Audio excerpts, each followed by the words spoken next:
कल्पना कीजिए, एक ऐसा शक्तिशाली राजा जो अपनी शक्ति के बल पर सब कुछ हासिल करना चाहता है, लेकिन एक दिन वह एक ऐसे तपस्वी से मिलता है जिसकी आध्यात्मिक शक्ति उसके पूरे साम्राज्य से भी ज्यादा मजबूत है। यह कहानी है राजा कौशिक की, जिन्होंने अपनी राजसी अहंकार को त्याग कर वर्षों की कठोर तपस्या से स्वयं को ब्रह्म ऋषि विश्वामित्र में बदल दिया। यह उनके जीवन की वह गाथा है जहां उन्होंने वशिष्ठ ऋषि से श्रेष्ठता पाने के लिए देवताओं तक को चुनौती दे दी थी।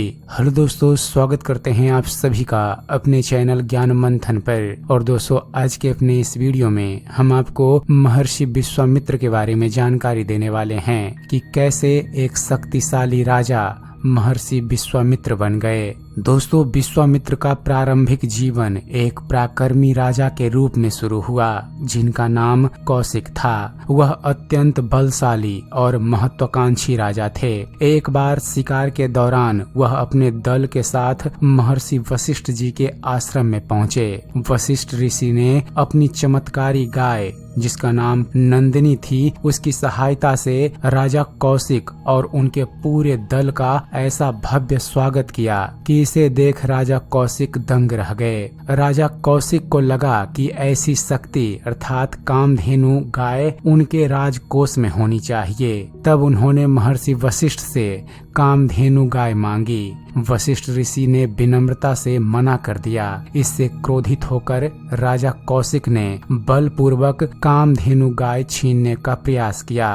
तब कामधेनु गाय ने अपनी शक्ति से एक विशाल सेना उत्पन्न कर दी, जिसने राजा कौशिक की सेना को परास्त कर दिया।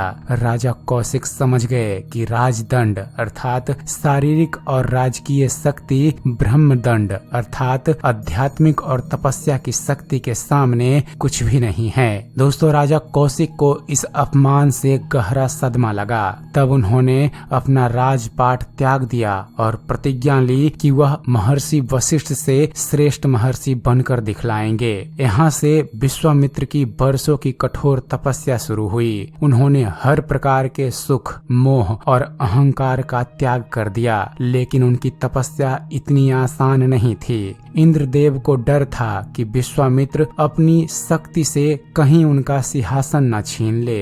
इस डर से इंद्र ने उनकी तपस्या भंग करने के लिए स्वर्ग की सबसे सुंदर अप्सरा मेनका को उनके पास भेजा।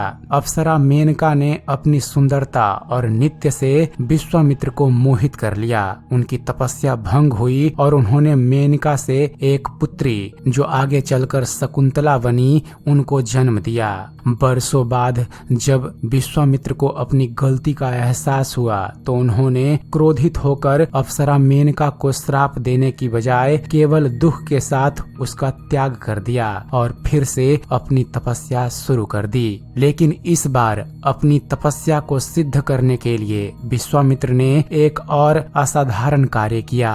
इक्ष्वाकु वंश के राजा त्रिशंकु अपने शरीर के साथ स्वर्ग जाना चाहते थे, लेकिन महर्षि वशिष्ठ ने उन्हें मना कर दिया। तब विश्वामित्र ने अपनी तपस्या की शक्ति से त्रिशंकु को स्वर्ग भेज दिया, लेकिन देवताओं ने उन्हें वापस पृथ्वी पर धकेल दिया। इससे क्रोधित होकर विश्वामित्र ने बीच हवा में ही त्रिशंकु को रोक दिया और एक नया समानांतर स्वर्ग अर्थात त्रिशंकु स्वर्ग बनाना शुरू कर दिया। देवताओं को उनकी इस अद्भुत शक्ति के सामने झुकना पड़ा और अंततः वशिष्ठ ऋषि ने स्वयं विश्वामित्र को गले लगाया और घोषणा की कि हे कौशिक, तुम्हारी तपस्या अब सिद्ध हो गई है। आज से तुम केवल राजा नहीं बल्कि ब्रह्म ज्ञान के शिखर पुरुष ब्रह्म ऋषि विश्वामित्र हो। ब्रह्म ऋषि विश्वामित्र का सबसे महत्वपूर्ण योगदान भगवान श्री राम के जीवन में था। वह अयोध्या आए और राजा दशरथ से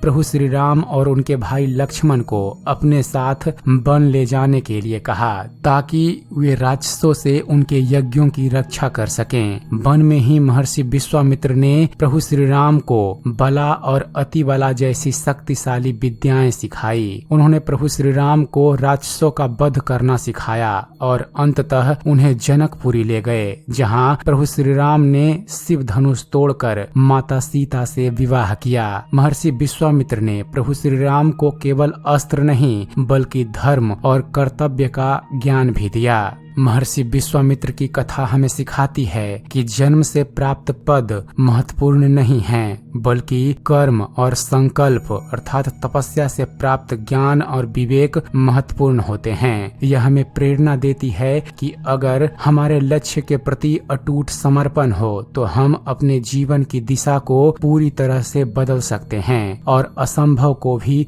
संभव कर सकते हैं। उनका जीवन यह सिद्ध करता है कि आध्यात्मिक शक्ति शारीरिक और राजनीतिक शक्ति से कहीं ज्यादा श्रेष्ठ होती है। और आपको ऐसे ही पौराणिक कथाएं सुनना पसंद है तो आप हमारे इस वीडियो को लाइक और शेयर करना मत भूलिएगा। और ऐसे ही पौराणिक कथाओं पर बने हुए वीडियो देखते रहने के लिए आप हमारे इस चैनल को सब्सक्राइब जरूर कीजिएगा।